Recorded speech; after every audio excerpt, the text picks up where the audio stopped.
Bene Hime! Kisuke Urohara! The GOAT of the Research and Development Squad, the original Captain number 12. He is here, the Bucket Hat Man. Yes! Let's see what he brings to the table. I am so happy that they are literally focusing on each part right now the best way possible and not giving us like random stuff. If that makes any sense.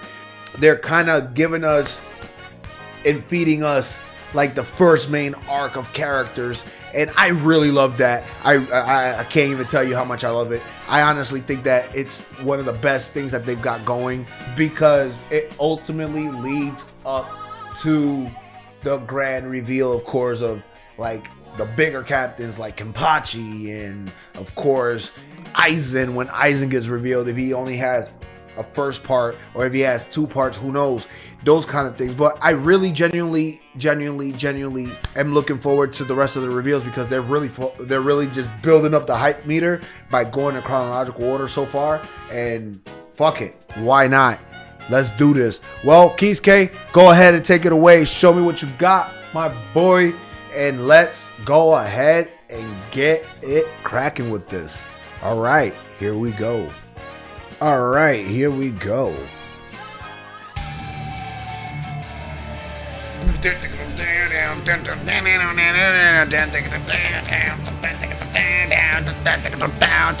So.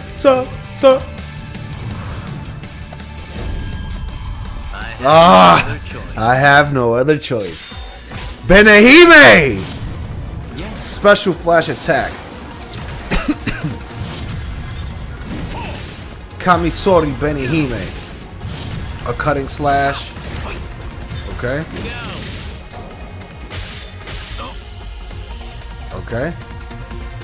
Hear that music in the background? Scream, Benehime. Scream, Benehime. Just a bit. Just a bit. Oh my god, he is fucking disgusting. Whoa. Yeah, he's definitely gonna be moving. So he's fast. He's fast. This is gonna be one of those up and close characters that he's gonna be able to stagger you a lot. Guaranteed.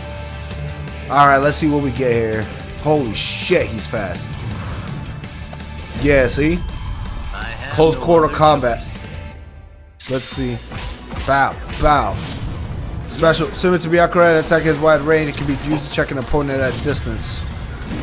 Blood slash forward is a slow to charge but has a high hit rate. So basically it has multiple hit rate that you can continue moving on there. Okay?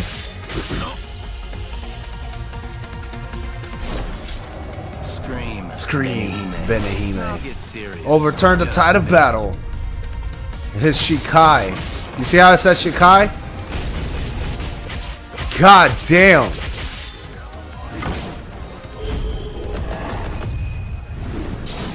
God damn. Okay. Let's slow this shit down.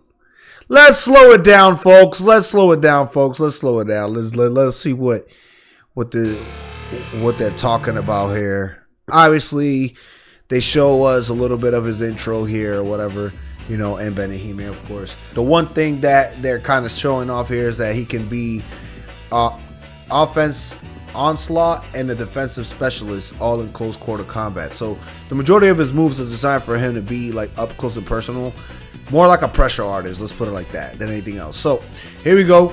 The match starts. He's slashing away, distinct techniques, which means that he's a little bit different than the other people.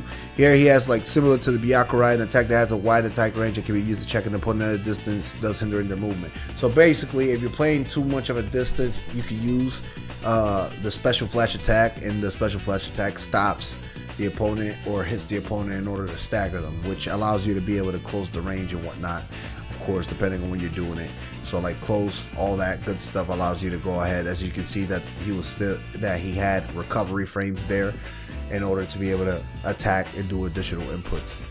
So the second move is Kamisori Benehime. Of course, sending blood slashes forward. Kamisori Benehime is slow to charge but has a high hit rate and can cancel out an opponent's projectile. So essentially one and the same as the Gasuga Tensho in that sense.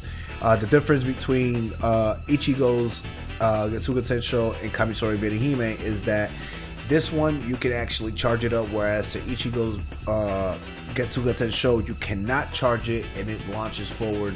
I don't believe it's going to go ahead and counteract projectiles. I believe that the Kamisori Benehime is what essentially gives the major difference between the two ample attack, whereas to one you can hold it and charge it, and the other one you can actually, you'll just be able to launch it immediately.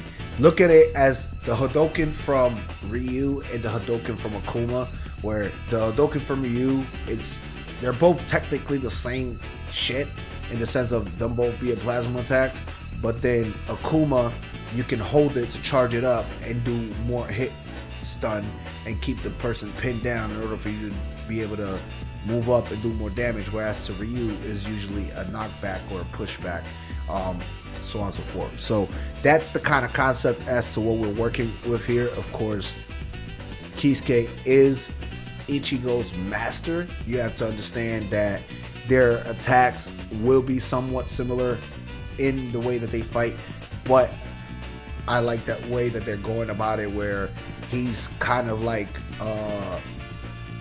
Ken to the Ryu, if it makes any sense, mixed with some Akuma going in there. I wonder how how Ishin Kurosaki would be if he gets added into the game. Of course, is the same move, using it close, using it far range and whatnot. Then here's called you prepare for a certain period of time. Urohara takes the fight just a bit seriously. Time between his actions are reduced and mobility greatly increases. So when you do this technique, essentially is like an enhancer. So I don't know. I'll pause it because I have to ask the question, because the game, these trailers won't tell you exactly how the functions work and how often you'll be able to use these particular movesets. But for example, if you're able to do this consistently, where you could just activate this particular get serious mode and then immediately launch Kamisori Benehime, then essentially Kisuke at a distance or in the mid-range is going to be essentially broken, because the majority of his moves are going to get plus frames. Based off what I'm seeing, there's a more than likely chance that when you activate this particular mode, it takes a lot of your energy that you have, and you're not able to activate it until you get those bars back. So it's an interesting concept, because you'll have to work in and out of using the get serious mode, or are you prepared and going back into his standard mode and conserving and, you know, basically maintaining and managing your Reishi bar. The way that I'm hoping that it works is that when you use it, you probably get reduced to 0 in order to be able to like get off a massively powerful attack and extend your combos or something like that. Now, here we have, of course, the transformation state. His transformation state is not his Bankai form. It is just the release form of his Benehime. Of course, his Shikai version. And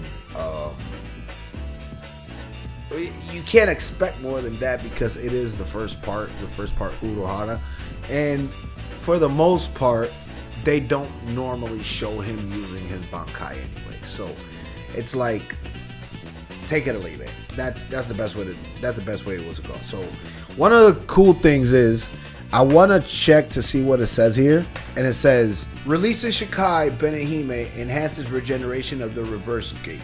So the reverse gauge essentially is your if you've been paying attention to the gameplay video, the reverse gauge is what you use in order to counterattack your opponents and be able to do flash steps in order to be able to reciprocate if you're on the opposing side of the attack pattern. So like if someone is attacking you, you can have like, you know, the combo breaker and such like that. Kisuke's awakening allows you to regenerate that bar and regenerate the evasives a lot faster, while also enhancing your power, which is kind of broken. Not gonna front. So this is kind of like this is your traditional X Factor, where he'll be able to continuously attack and continuously put on pressure to you, and you're just going to have to essentially take the onslaught and withstand the onslaught, because that's the only thing you'll be able to do unless you have a reverse counter. Now, players that are going to be at the highest level, for a fact, they're going to be waiting for you to use that reverse counter, and they're going to do a reverse counter to your reverse counter, and you're going to get stuck with Kisuke. So he's looking pretty beastly. He's looking godly. It is, again, the first part didn't really name second part or part 1 or anything like that. It's just Kisuke Urohara. But again, I feel like there's just much more to this game. When and after the game drops, we're probably going to get the captain versions of him. We're probably going to get pretty much second versions of other characters as well. We're also going to get characters that more than likely are going to get skipped in the initial roster, because it's much needed to make sure that the actual characters that mean a lot to the story or are the focal points of the story get their time due. It's just like that. Now, can I tell you guys one thing that I think they may do as a parting gift? I believe that they may give us in-game models for certain characters that are not ready to be used yet, but can be seen in the game, kind of like Naruto Ultimate Ninja Storm, where there are games that they have in-game models, and unfortunately you can't play with them because the game doesn't allow you to. Xenoverse is another perfect example of that, where you have the in-game model of Perfect Cell in his second form. You cannot use Perfect Cell in his second form in the game, but you can fight against Perfect Cell in his second form, which is, yeah. Anyway, I'll leave it at that. Thank y'all for watching. Thank y'all for tuning in and appreciating the content for our Bleach content.